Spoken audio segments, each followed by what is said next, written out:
All set, I take it? We finished what we could. Delivered supplies, tracked down escaped animals. Trivial tasks as they may be.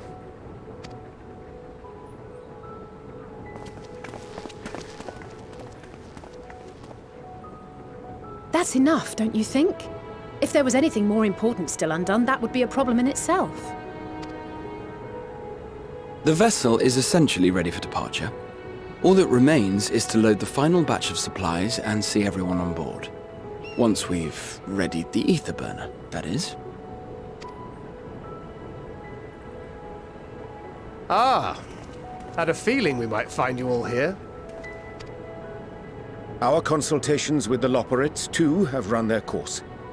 Pleased I am to say that our researchers' concerns have for the most part been allayed, though some insist on making adjustments to the very end. For their part, Livingway and her peers have graciously offered to stay and keep the people company, lest any lingering queries go unanswered. All that remains is to wait for the refined adamantite. Alphinaud, are you there? It's me, Cryle. Your special delivery has arrived.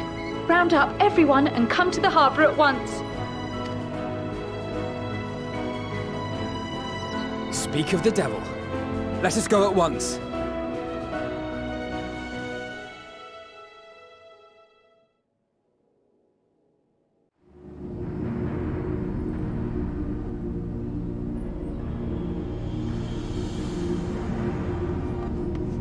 Forgive the intrusion, Master Fourchenault. I bring urgent news. A great commotion has broken out in Scholar's Harbor. Your presence is requested, with all speed.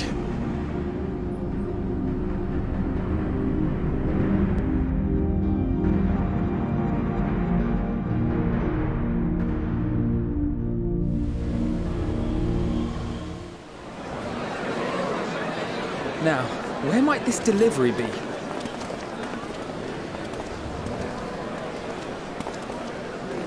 Oh.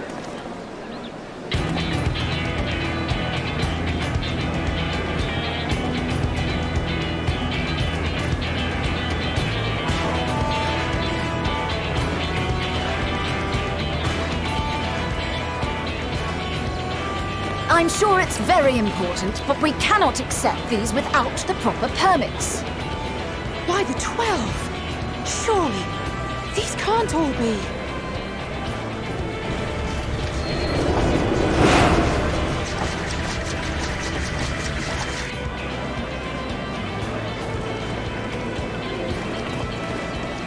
Bleeding hellfire! They're bringing them by sea and by air. All these folks in these crates.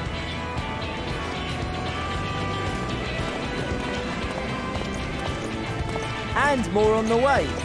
Got your adamantite right here. A bigger haul than any of these sorry bastards brought, and that's no lie. Yes, because you were charged with seeing the shipments from Gridania and Uldar here, along with your own. Give credit where credit is due. Sounds like the sorry whinging of a sore loser. An hypocrite to boot. Ain't no way a scrawny whelp like you took a dozen steps inside a Dalamant shard. I'll have you know I went all the way to the entrance. I played a vital role in keeping a lookout whilst our expeditionary forces secured the adamantite. Left you outside so you wouldn't get anyone killed, did they? Well then, credit where credit's due, you did a right fine job sitting on your ass. Take that back. Make me. I will not stoop to your level.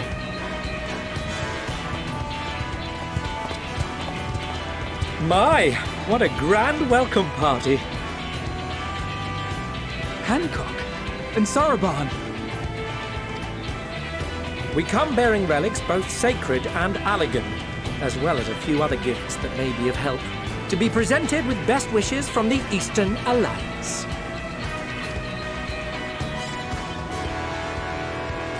I myself have come with a sacred relic of the Kojin. Upon learning of your need, Bunchen bade me deliver it on behalf of the Blue with all haste. Fearing I could not swim here with the necessary speed, however, I thought to beg our Confederate allies for aid.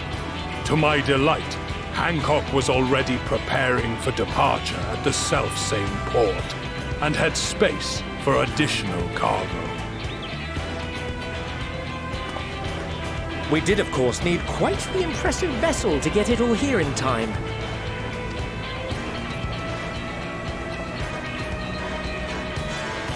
That is all wonderful to hear, but what of the extraordinary cost? I shudder to think of the ransom we must pay for such a bounty. Fret not for your coin purse, young Alphinaud. Lord Lolorito looks ever towards the profits of the future, and thus the East Aldemar Trading Company went to some lengths to reduce the financial liability. And since the Scions funded the entire venture, not a gill need be rendered up in compensation. Everything is already yours. We funded the venture? When? Don't let the name fool you. This coinkeeper knows a thing or two about spending.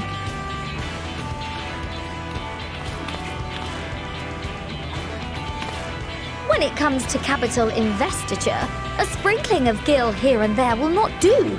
You need enough savings to make waves when it really counts, which is why frugality is paramount. We also have the benefit of a generous patron.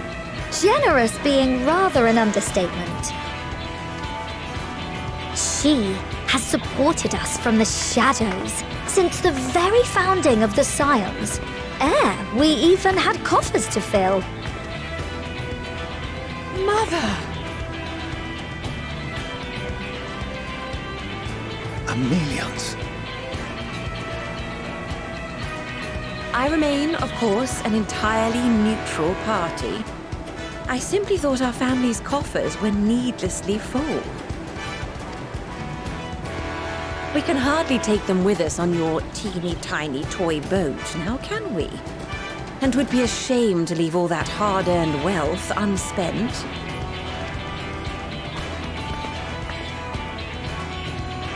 Waste not.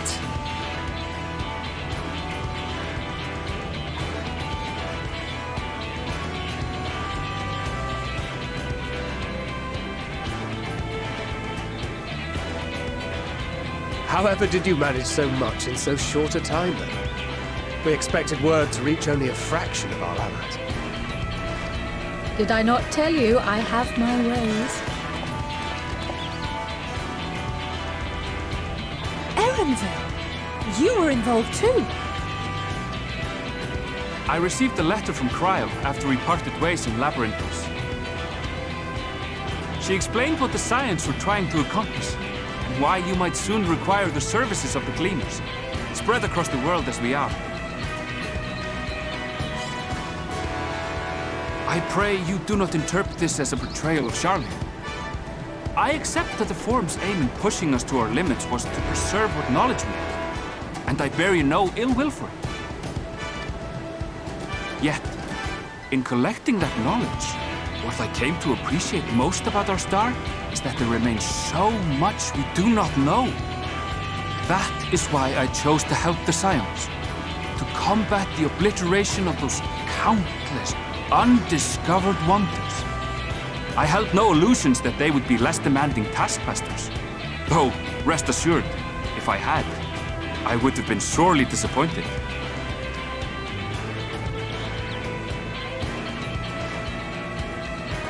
To make a long story short, the whole of the guild ship cooperated to ensure your call was heard far and wide.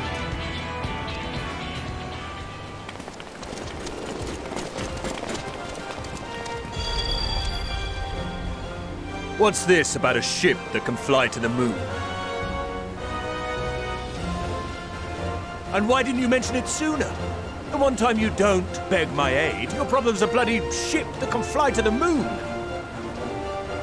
See it! You brought the team. Of course.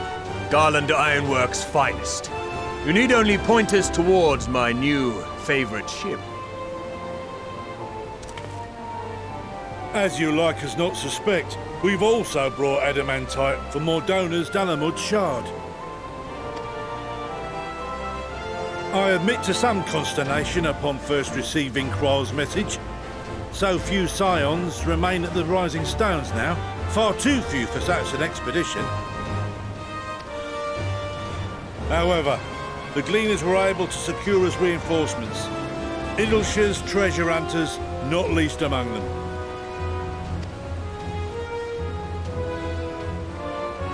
Fascinating as all this is, I fail to see how it explains your presence here. Does Razat-Han not have more pressing concerns?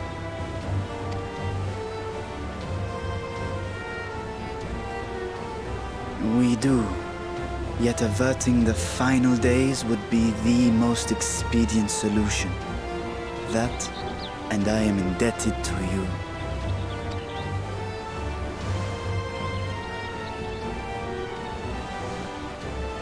Though they chose to take their leave of Thavnair, those you saved in Garlemald remain my people.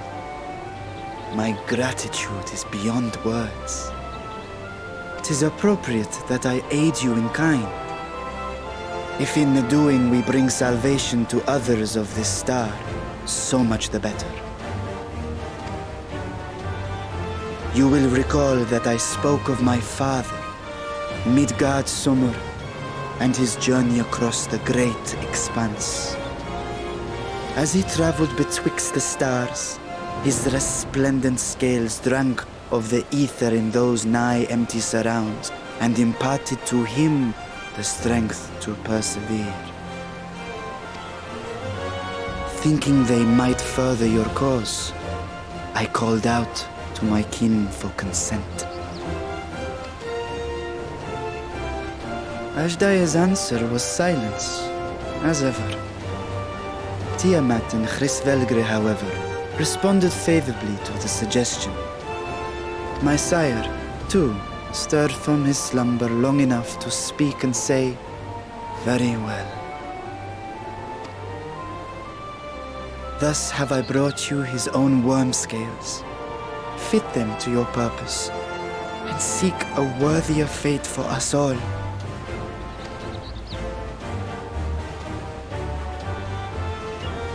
You'd be hard-pressed to find someone else so familiar with the unique properties of dragon scales. So I invited myself in.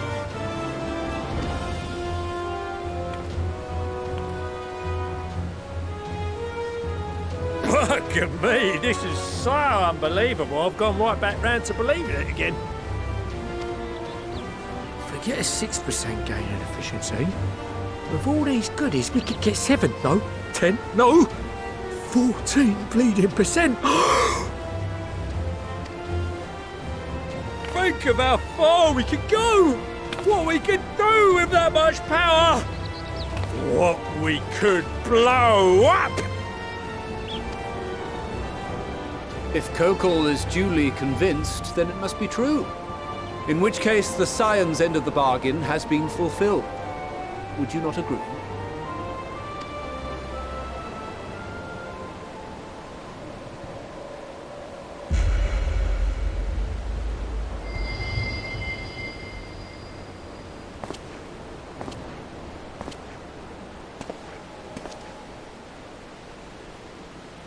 Yes, Father?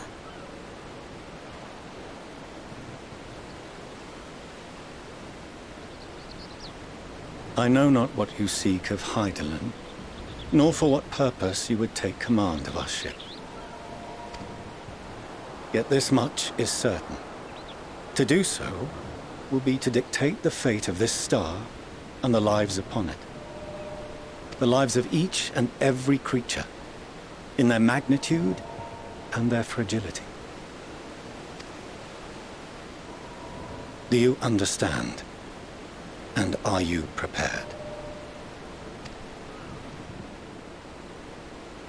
We have seen and we have felt how much each life shapes this world. And so we are determined to abandon none. We understand what is at stake. And we are prepared to bear this burden.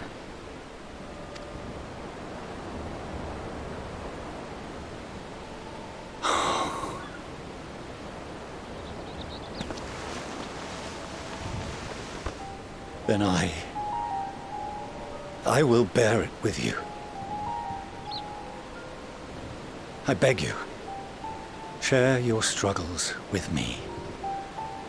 As family.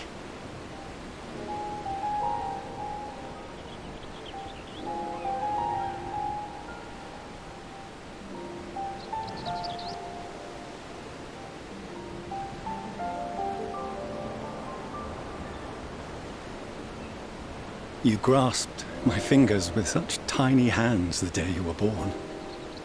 I thought my heart might burst. 'Twas love and happiness beyond expression. Overwhelming. And a conviction so powerful that I trembled with something close to rage. I had heard the final days foretold. I swore to myself then and there that I would not let them steal your futures.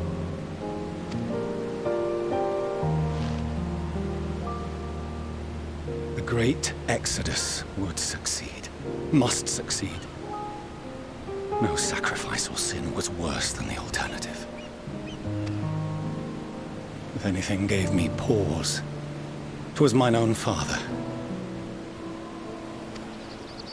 The Archon Louisoix openly decried Charlian's policies, a perspective which I regarded with increasing disdain as I grew older.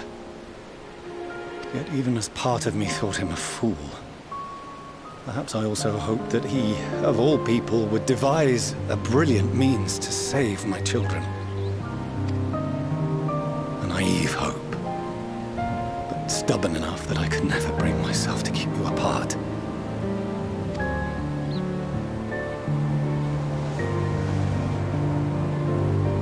No, that was his doing, when he perished at Fourchenault.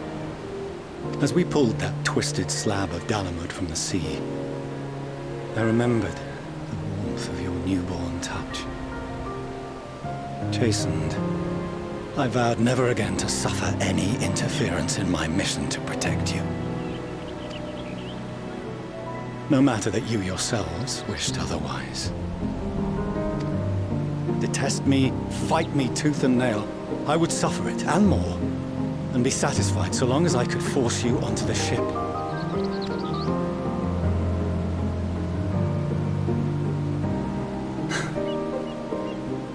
I was wrong. You two have grown so much stronger and so much wiser than I dared dream. You have earned the right to walk your own path, and already begun to do so. Good. Because there are things we care about, and people we love, and none of them is replaceable. Not a one. It cannot have been an easy journey for you to have come so far. We shall be glad to acquaint you with the finer details someday, once this danger has passed. All that we have seen and heard, that we have felt and learned in our travels. Ours is not a kind world, but it is beautiful. Always. Oh no. Are you quite sure that's wise? After all, someone turns pale and flees the room when he sees so much as an envelope containing word of your adventures. Whatever will happen if he learns what you were really up to? Amelians.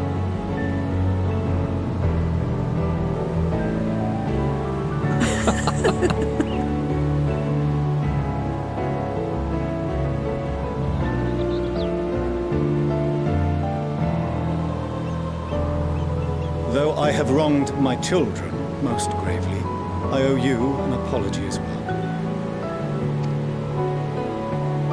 I assumed that it was the Scion's influence that made them so keen to charge headlong into danger.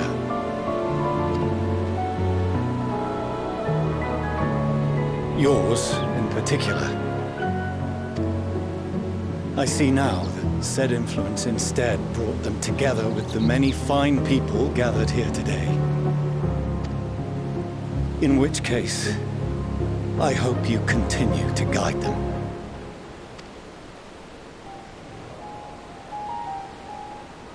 If we've finished loitering about the harbor, might I suggest we put our plans into motion? People are beginning to look confused. Perhaps you can spare a few words ere they resume the tedious lugging of cargo. You've no small number of friends and admirers here, after all.